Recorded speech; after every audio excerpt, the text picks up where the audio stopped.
Вас вітае служба інфармацыі тэлерадыёкампаніі «Гомель». У студыі Сергей Нігерэвіч. Добрый вечар. Менш за 10% ад агульнай плошчы пасеваў зерневых і зернебабовых засталося ўбраць аграрыям Гомельшчыны. У гаспадарках вобласці камбайны абмалочваюць апошнія загонкі. Частка збожжаўборачнай тэхнікі штодня накіроўваецца на прысядзібныя ўчасткі вяскоўцаў.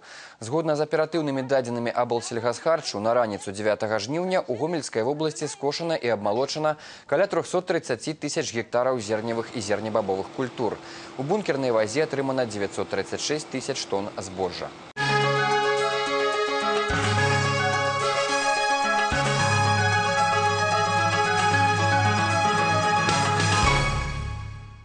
Працэс фарміравання участковых выбарчых камісій на Гомельшчыне завершаны. У іх будуць працаваць 10 961 чалавек. Сярод членаў выбарчых участковых камісій 40% прадстаўнікі грамадскіх аб'яднанняў і партый, яшчэ 40 грамадзяне, якія падавалі заявы, і 20% прадстаўнікі працоўных калектываў. Нагадаем, усяго на Гомельшчыне ў дзень выбараў 23 верасня будуць адкрыты 1098 участкаў для галасавання. Зараз на гарызонце яшчэ адзін важны момант выбарчай кампаніі – рэгістрацыя кандыдатаў. Асобы, якія вылучаны кандыдатамі ў дэпутаты Палаты прадстаўнікоў, да 13 жніўня ўключна павінны прадставіць акруговым камісіям неабходныя для рэгістрацыі дакументы. Пасля гэтага пачнецца агітацыйная кампанія.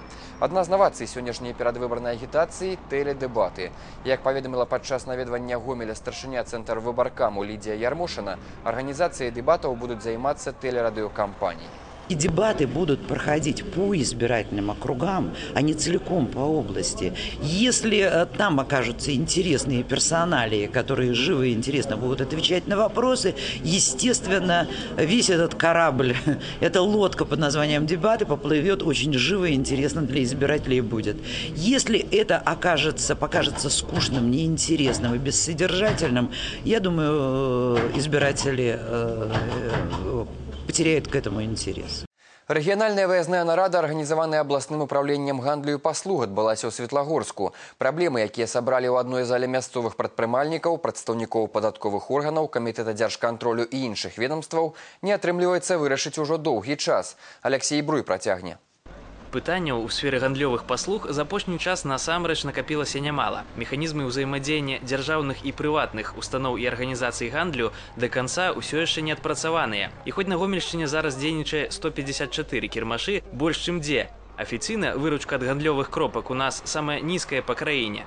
Сегодня важна эта тема, потому что область выглядит недостаточно приглядно по этому вопросу. Ну и в частности регионы Светлогорский, Жлобинский и Рогачевский, которые принимали участие, это города областного подчинения, тоже по этой теме выглядит недостаточно убедительно. Асаблівую увагу кіраўніцтва вобласці надае сёння ўзаемадзеянню з індывідуальнымі прадпрымальнікамі. Толькі ў адным Светлагорскім раёне такіх налічваецца больш за 1700. З іх амаль палова занята ў сферы рознічнага гандлю. Падаткі ад гэтай эканамічнай структуры складаюць амаль 8% ад агульных падатковых паступленняў у бюджэт раёна. Але гэты паказчык магчыма і патрэбна павышаць. Налоговые органы помимо разъяснительной работы проводят и контрольные мероприятия, и в рамках этих контрольных мероприятий устанавливаются нарушения. Конечно, нарушений много не из-за знания законодательства, а именно из-за попытки сокрыть выручку с целью неуплаты налогов. Невыплата падаткаў – тэма для малога бізнесу заўжды балючая, але ў адказ прадпрымальнікі прыводзяць свае довады. Почему-то слышат большой бизнес, средний бизнес, а маленьких предпринимателей, вот тех людей, которые стоят на рынках, их почему-то все равно не слышат. Я считаю, что нужно сделать так, дать им встать на ноги, чтобы они встали, и им не захочется ездить в Москву за товаром или что. Они, когда будут иметь какую-то базу, они будут открывать свои предприятия и платить налоги на местах. Алексей Бруй, Валерий Гапанько, тэлерадыёкампанія «Гомель» са Светлагорскага района. Сёлета па рэспубліканскай праграме «Чыстая вада» да гарадскога водазабеспячэння будуць далучаныя 4 населеныя пункты Мазырскага района. Гэта Бабраняты, Навікі, Булаўкі і Нагорныя. Жыхары населенага пункта Бабраняты чыстую ваду атрымалі учора, а сёння камунальныя службы прыступілі да работ у Навіках. Рэпартаж нашых мазырскіх калег. Якость воды жыхары навікоў могуць ацаніць і без спецыяльных анализов на вока. Очень плохая вода. Все везде вокруг ржавое. У 2012 годзе по программе «Чистая вода» до гарадскога водазабеспячэння будуць падлучаныя 4 населеныя пункты. До гэтага жыхары вёсак атрымлівалі воду з локальных свідравін. В данных населенных пунктах находятся локальные источники водоснабжения, то есть скважины. Вода из данных скважин не соответствует санитарным нормам, поскольку превышает по железу и мутность. Для того, чтобы довести до нормативов, необходимо было либо строительство станции обезжелезывания, что требует значительных затрат, либо подключение к городским сетям. Просчитав экономическую целесообразность, мы приняли такое решение о подключении. До центрального водозабеспячэння ўжо падлучаны населены пункт Бабранята. Як толькі на гэтым участку скончыцца праца, чыстую ваду змогуць атрымліваць і жыхары 3 астатніх, уключаных у праграму на гэты год вёсак, Булавак, Нагорных і Навіку. Дарэчы, фінансаванне праекта вядзецца з абласнога бюджэту. В этом году выделено 2 миллиарда белорусских рублей, из которых 1,5 миллиарда уже использованы. И запланировано в этом году проложить 4,5 километра водопроводных сетей. Сделано уже 4,2 водопроводных сетей проложено. Осталось пройти 300 метров в наиболее сложных условиях, провести некоторые подключения. И планируем в течение августа, начальных числах сентября пустить чистую городскую воду на эти 4 населенных пункта. Республиканская программа «Чистая вода» различена до 2015 года. По ёй до центрального водозабеспячэння ўжо падлучаныя населеныя пункты Пянькі і Лучжевічы. Илона Шаловская, Сергей Граевский, телеканал «Мазыр», специально для телерадиокомпании «Гомель». Медсестра одной со школ Новобелецкага района Гомеля порушила клятву Гиппократа. Жанчына не оказала дапамогу 15-гадовому школьнику, калі той атрымаў траўму. Отправила хлопчика дадому, а сама пайшла з медпункта по своих справах. Выпадок абуральны, як адзначылі ў прокуратуры, рэдкі не толькі для гомельскага рэгіёну, але і ў цэлым для ўсёй краіны. Падрабязнасці расследавання гэтага крымінальнага інцыдэнту ў наступным сюжэце. Гэтая гісторыя пачалася з банальнай падлеткавай бойкі. Двое вучняў школы нумар 41 высвятлялі адносіны. Адзін з іх атрымаў траўму. Пасля бойкі, як паведамілі ў пракуратуры, падлеткі накіраваліся да школьнай медсястры, аднак на іх здзіўленне тая адмовілася дапамагаць і нават не агледзела траўму. Обратившись к медсестре, она сказала, нечего драться, и не оказав никакой помощи, не осмотрев даже ребенка, у которого впоследствии стало известно, что сломаны кости носа, была кровь на лице в том числе, она ушла просто из школы. У выніку вучні звярнуліся да настаўнікаў. Тыя выклікалі хуткую дапамогу і пацярпелы 8-класнік быў шпіталізаваны.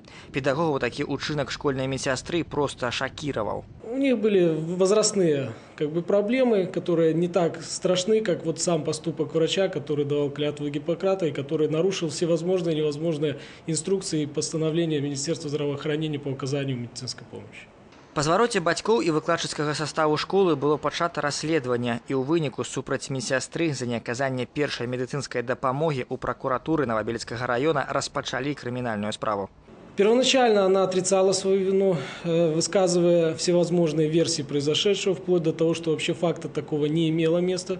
Но это было даже комично, потому что большое количество несовершеннолетних, которые были допрошены, подтверждали, что она находилась в этот день в школе. У выніку справа дайшла до суда, аднак па прычыне нядаўнай амністыі медсястра пасля абвяшчэння прыгавору была вызвалена з-пад варты. Пытанне аб яе далейшай працоўнай дзейнасці будзе вырашаць спецыяльная камісія. Александр Гамоля, Сергей Лукашук, телерадиокомпания «Гомель». Супрацоўнікі аддзела па барацьбе са злачынствамі ў сферы высокіх тэхналогій папярэджваюць грамадзян аб фактах інтэрнэт-махлярства. У Беларусі па неафіцыйных дадзеных ад шкодных камп'ютарных праграм вінлокераў пацярпелі дзесяткі тысяч чалавек. Вірус блакіруе камп'ютар уладальніка, і той не можа потым ім карыстацца.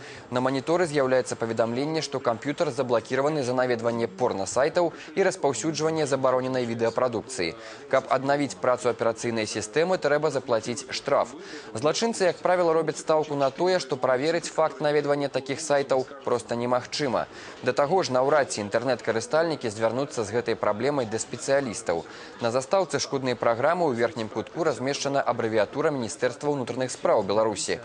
Людзі думаюць, што гэта спецыяльная дзяржаўная інтэрнэт-праграма і не звяртаюцца ў міліцыю. А злаўмыснікі тым часам багацеюць і распаўсюджваюць разнастайныя версіі вінлокераў.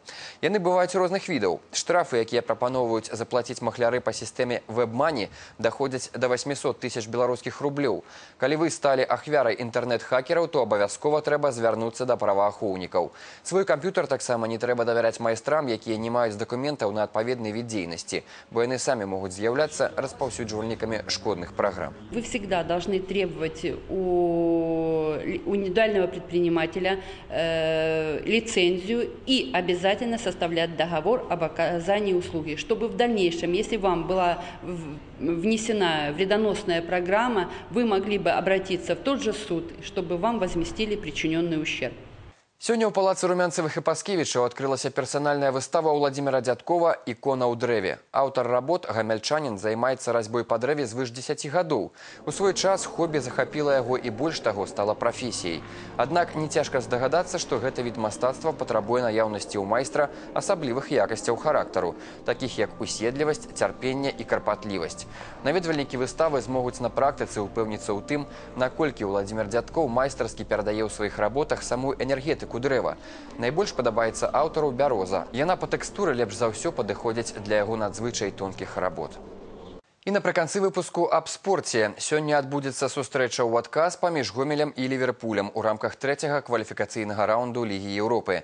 Напярэдадні падапечныя Олега Кубарова прыляцелі ў Англію і правялі 2 трэніроўкі на знакамітым стадыёне Энфілд Роуд.